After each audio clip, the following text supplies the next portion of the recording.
I made a visit to the ReStore recently, and oh boy was it a good trip. I came out with a lot of stuff, as you can see. I got everything you see here for $8, and in this probably short video I'm just going to give you a brief look at everything I got. Only one of the items seen here will get a video of its own, but let's see what my $8 got me at the ReStore. First, I got this nice Phillips screwdriver for $1. And it says, where does it say it? You might not be able to read it, but it says made in Canada. So very nice. I've been needing a Phillips screwdriver like this that has a nice skinny long shaft.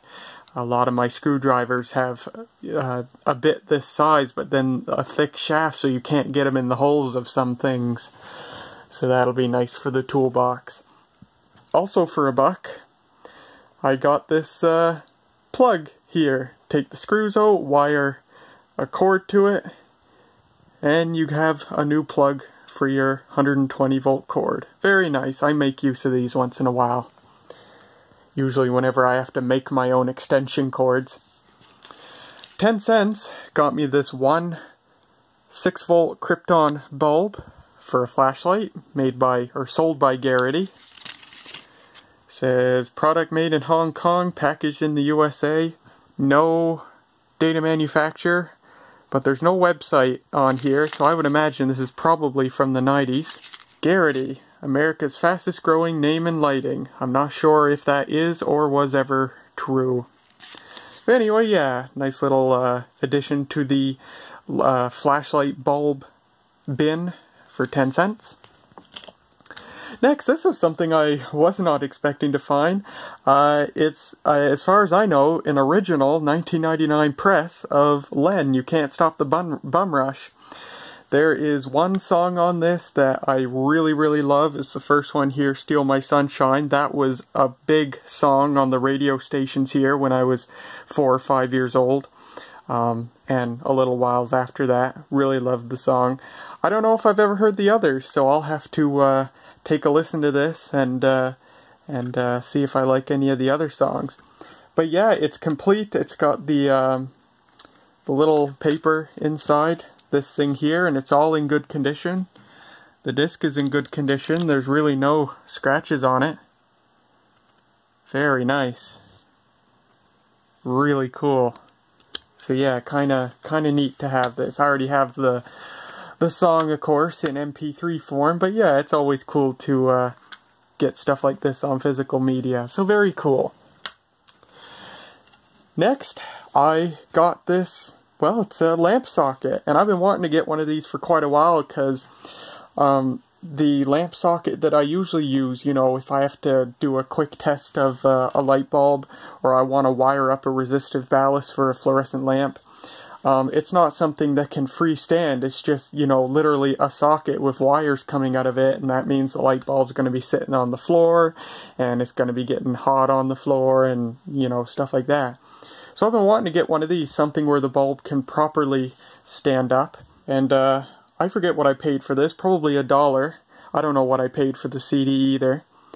But this apparently was originally sold by Kent Building Supplies for $1.69, probably a long time ago. Made by Eagle and made in Canada. So what I'd have to do in order to use this safely, because these contacts are just open, you know, I don't want to wire this thing up, plug it in, and then accidentally grab onto the bottom of it while it's plugged in. I will have to get a piece of something like MDF, and it's got the 2 mounting screws here. Just screw it onto the board. Maybe cut a little bit of a hole in the side here to give the cord a place to exit, and that'll just allow this to be safely used without any risk of touching the contacts. So that is that, and it occurred to me I missed something that I accidentally forgot to put on here for the video, so hold on and let me get that. So yeah, I'd forgotten that quickly because I already put them away. I got these two incandescent light bulbs. I don't know what I paid for them. This one had a $1 sticker on it, but I don't think the cashier actually charged that for it. I think he might have charged me 25 or 50 cents, which is more appropriate in my opinion. I think $1 for one light bulb is way too much. But I got this Sylvania Daylight 40-watt bulb. These are my favorite incandescent bulbs, so even if it was $1, I'd be glad to get one because I really love these. I don't have very many left. I think I might have 6 or 7 of these left. I bought a few packages right before they quit being sold, and I'm down to the last half dozen or so now. So always glad to find these when I do. And then the other one I got was this 40-watt soft white globe bulb. We use these in our bathroom light fixture. I don't have any spares right now. One recently burned out and I replaced it with my last spare, so it's good to get another spare. And I figure I'll, just for kicks, screw this in the light socket in there. So yeah, and there were 2 other incandescent light bulbs I got. When I got them home, I discovered they were burned out. Oops. One of them would have been obvious to me that it was burned out had I shook it to my ear. The other one, you didn't hear anything when you shook it to your ear, so I wouldn't have known that was burned out either way. So, oops. So that's, you know, maybe $1 or 50 cents lost on those 2, but that's okay. But I got 2 good ones, so that's good. I got a bunch of telephone connection equipment here. I didn't even see these until I got up to the register. They were on a shelf that was right near the register. Big shelf of telephone connection stuff, all for 10 cents each. I imagine they're having a hard time getting rid of it. Who needs telephone stuff anymore? Well, I certainly can make use of it. So, first of all, each of these items were 10 cents, which is pretty awesome. I got 2 of these 50-foot telephone cords, and I literally just noticed before I started this video that it's literally just the cord. It's not terminated. It's just, you can see it on this one. It's just the bare wire, so there's actually no connector, no jacks on it, which I didn't realize. But that's okay, I can still make use of these. I think I will probably go ahead and purchase a crimping tool so I can make my own telephone cords. I see on Amazon you can buy tools that work for both RJ11 and RJ45 connections, so I really ought to pick one up. I learned how to make my own RJ45 Ethernet cables in high school, but I haven't done it since because I didn't own the equipment to do it. So I ought to go on Amazon or somewhere and buy a crimping tool, and then I can do my own Ethernet cables and telephone cables. I also got 2 of these dual wall mount RJ11 sockets. So you wire your own, wiring to it, and it's just 2 female phone sockets. That's very nice. So I got 2 of these. And then I got this, which is pretty much the same thing, but just for a single socket. And that one actually appears to have a sticky pad on it, so you could stick it onto the wall or whatever. Very cool. I'll actually quickly open one of these ones. I figure I can make use of these for my North Star system, rather than, soldering telephone wires onto the RJ21 cable. I could actually do a proper job and wire these into it, and then just plug the phone into these jacks, the North Star phones. Okay. And, yeah, that's pretty much your lot. There's already wires here, because these screws, which are meant for easy connection, of course, the wires just go to the jack itself. And there appears to be a manufacturer date code on this. Looks like January of 2000. Made in China. So yeah, these will be quite nice, although it would be kind of messy without having a back plate here if I just have it freestanding. So this might be, I might be able to buy, maybe next time at the ReStore I'll see if they have like junction boxes. Get a couple of junction boxes just so you don't have this delicate wiring all freestanding hanging around on the floor over there connected to the North Star system. I don't know, there's a lot of ways I could do things, but I'm sure in some manner or another I can make use of these at some point. So that's very cool. So yeah, 10 cents each for all of these, pretty good deal. Next, I got these two large fluorescent lamps. I was kind of disappointed when the first time I went to the ReStore in this city a couple of years ago, or a few years ago by now maybe. They had a massive wall of large fluorescent lamps, like 30, 40 watt fluorescent lamps, and I actually got a couple of vintage lamps from that.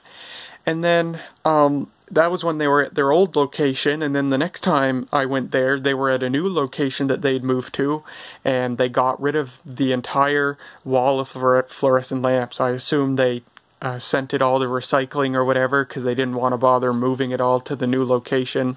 Made me sad. Well, this time I went there, it was back. There was a big pile of large fluorescent lamps, 32, 34, 40 watt, a few 30 watt fluorescent lamps.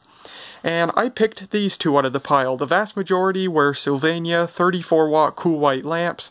Those aren't interesting to me. That's exactly what I have running in my fixture up there right now.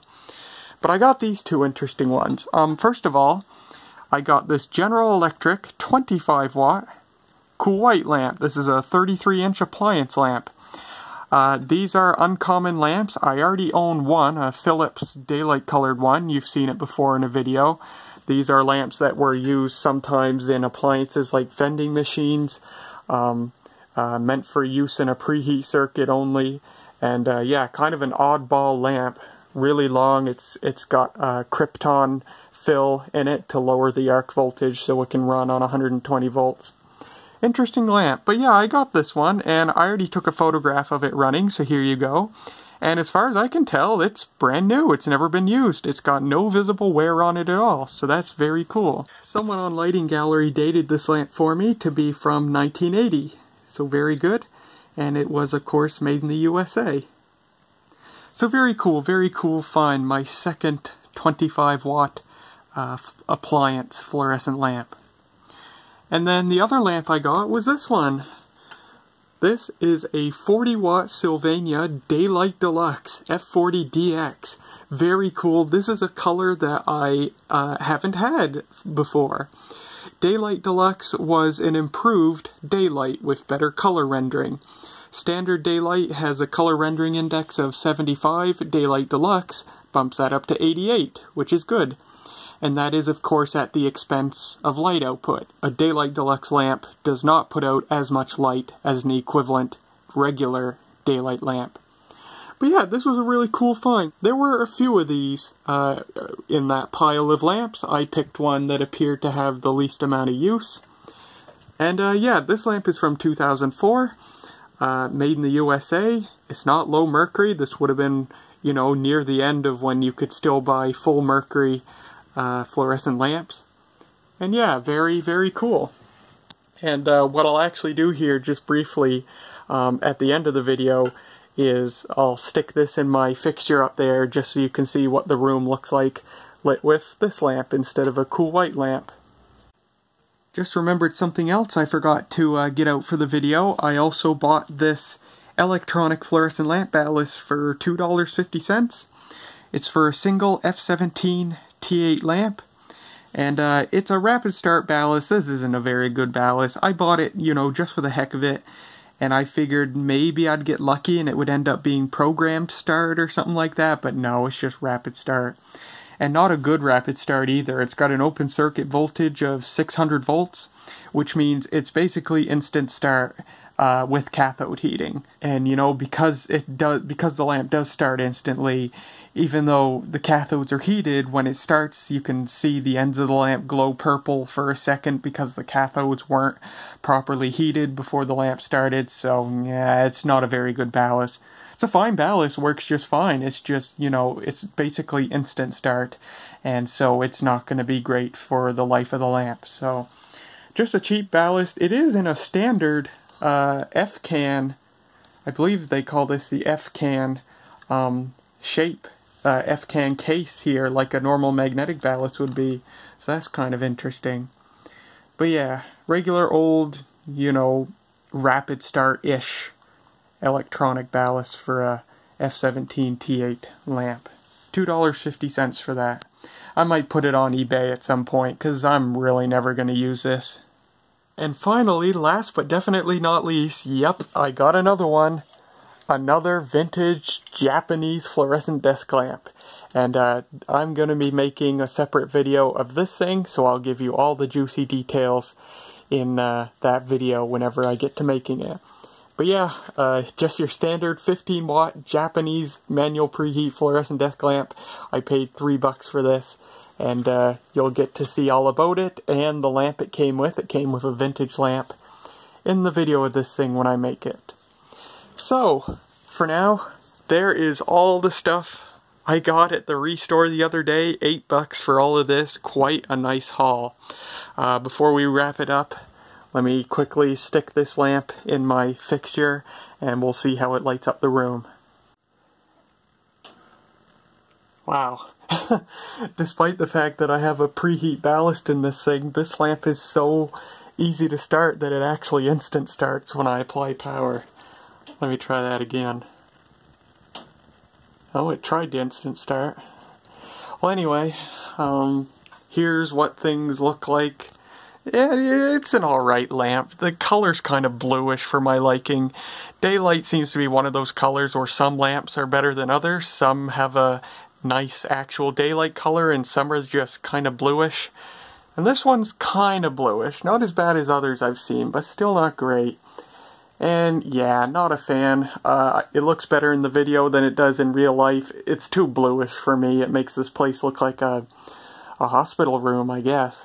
But yeah, it's, you know, it's cool to have a daylight deluxe lamp in the collection anyhow. And you can see the phosphor degradation color is sort of a greenish color, unlike in normal daylight lamps where it's yellow. But yeah, pretty neat.